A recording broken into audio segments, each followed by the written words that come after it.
സാമ്പത്തിക പ്രതിസന്ധിക്കിടെ സംസ്ഥാന GST ഉദ്യോഗസ്ഥർക്ക് പഞ്ചനക്ഷത്ര പരിശീലനം. 200ഓളം ഉദ്യോഗസ്ഥർക്ക് 6 ദിവസത്തെ പരിശീലനത്തിനായി 48,43,000 രൂപ വകയിരുത്തി.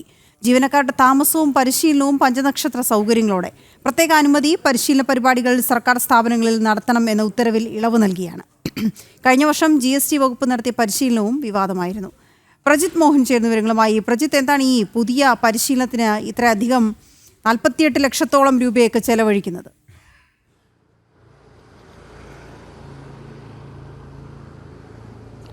ഈ സംസ്ഥാനത്തെ കടുത്ത സാമ്പത്തിക പ്രതിസന്ധി സംബന്ധിച്ചുള്ള വാർത്തകൾ പുതുമയല്ല. കഴിഞ്ഞ ദിവസമാണ് ആരോഗ്യമേഖലയ്ക്ക്, പ്രത്യേകിച്ച് സംസ്ഥാന മെഡിക്കൽ സർവീസ് കോർപ്പറേഷന് മരുന്ന് വാങ്ങാൻ നൽകേണ്ട തുകയുടെ ആവശ്യമായ തുകയുടെ 1/3 മാത്രം അനുവദിക്കുന്ന സർക്കാരിൻ്റെ ബജറ്റ് നയമൊക്കെ നമ്മൾ പുറത്തുവിട്ടത്. 1000-ലധികം കോടി രൂപ ആവശ്യമായി വരുമ്പോൾ ഏതാണ്ട് 356 കോടി രൂപ മാത്രം സർക്കാർ അനുവദിച്ചതായിരുന്നു ആ വാർത്ത.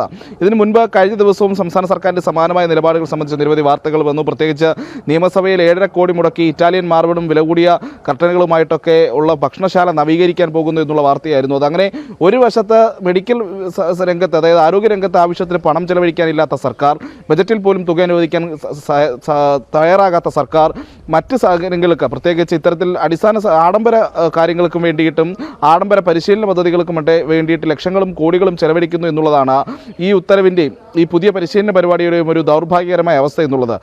ജൂലൈ 11 മുതൽ 18 വരെ എറണാകുളത്ത് വെച്ച് നടക്കുന്ന GST ഉദ്യോഗസ്ഥരിലെ ഇന്റലിജൻസ് വിഭാഗത്തിലെ ഉദ്യോഗസ്ഥരുടെ ശേഷി കൂട്ടാൻ വേണ്ടി എന്ന പേരിൽ നടത്തുന്ന പരിശീലന പരിപാടിയാണ് ഒരു പഞ്ചനക്ഷത്ര സൗകര്യങ്ങളോടെ കൊച്ചിയിലെ ഒരു സ്വകാര്യ സ്ഥാപനത്തിൽ വെച്ച് നടക്കാൻ പോകുന്നത്.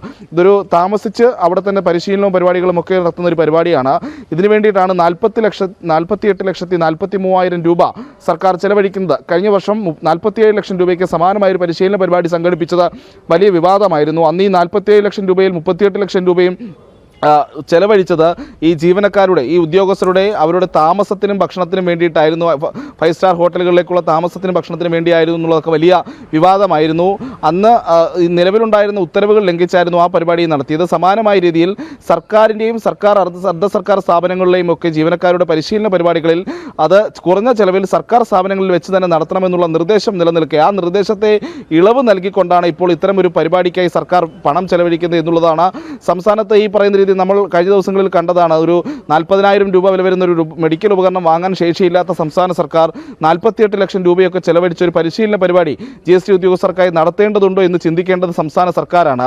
ഇത്തരത്തിൽ ഒരു എത്ര രൂപ എന്നുള്ളതല്ല, ഓരോ തുകയും സാധാരണക്കാരായ ജനങ്ങളുടെ നികുതി പണമാണ്. അവർക്ക് ആരോഗ്യരംഗത്ത് പോലും കൃത്യമായിട്ടുള്ള സൗകര്യങ്ങൾ ഒരുക്കി നൽകാൻ കഴിയാത്ത സർക്കാരാണ് ഇത്രയധികം തുക ചെലവഴിച്ചത്. അത് നേരത്തെയും സമാനമായ പരിപാടി നടന്നപ്പോൾ അത് വിവാദമായ സാഹചര്യത്തിൽ കൂടി, എന്നിട്ട് കൂടി സർക്കാർ ആ നിലപാട് മാറ്റാൻ തയ്യാറാകുന്നില്ല എന്നുള്ളതാണ് ഈ ഘട്ടത്തിൽ കാണേണ്ടത്. വിവിധ വകുപ്പുകളിലെ ജനക്ഷേമ പരിപാടികൾക്കും ജനങ്ങൾക്ക് ഉപകാരപ്രദമാകേണ്ട ക്ഷേമ പ്രവർത്തനങ്ങൾക്കുമൊക്കെ പണം വലിയൊരു പ്രതിസന്ധിയായി നിലനിൽപ്പുണ്ട്. സർക്കാരിൻ്റെ ട്രഷറി നിയന്ത്രണം അടക്കം നിലനിൽക്കുന്നു. ഇത്തരം സാഹചര്യത്തിൽ കൂടിയാണ് മുൻ വിവാദങ്ങൾ ഉണ്ടായിട്ട് കൂടി GST ഉദ്യോഗസ്ഥരുടെ പരിപാടിക്ക് വേണ്ടി വീണ്ടും ഒരു ആഡംബര താമസവും ആഡംബര സുഖസൗകര്യങ്ങളൊക്കെ ഒരുക്കിയുള്ള ഒരു പരിശീലന പരിപാടി സംഘടിപ്പിക്കുന്നതിന് വേണ്ടി സർക്കാർ ഇത്രയധികം പണം ചെലവഴിച്ചിരിക്കുന്നു എന്നുള്ളതാണ്. അത് ഈ കഴിഞ്ഞ ദിവസങ്ങളിലെ കുറേ ദിവസത്തെ സംസ്ഥാനത്ത് ചർച്ചയായിക്കൊണ്ടിരിക്കുന്ന ആരോഗ്യമേഖലയിലുള്ള സർക്കാരിൻ്റെ അവഗണന കൂടി ചേർത്ത് നിർത്തുമ്പോഴാണ് ഈ 48 ലക്ഷം രൂപ എന്ന് പറയുന്നത് ഒരു വലിയ തുകയാണ് എന്നുള്ളതും, അത് സാധാരണക്കാർക്ക് വേണ്ടി ചെലവഴിക്കേണ്ട തുക ഇത്തരം പഞ്ചനക്ഷത്ര പരിശീലന പരിപാടികൾക്കായി സർക്കാർ ചെലവഴിക്കണോ എന്നുള്ളതും ഒരു ചർച്ചയാകുന്നത്, ഒരു വിമർശനവുമായി മാറുന്നതും. തീർച്ചയായും മറ്റൊരു തരത്തിലുള്ള ധൂർത്ത് തന്നെയാണ് എന്ന് പറഞ്ഞു വെക്കേണ്ടി വരും.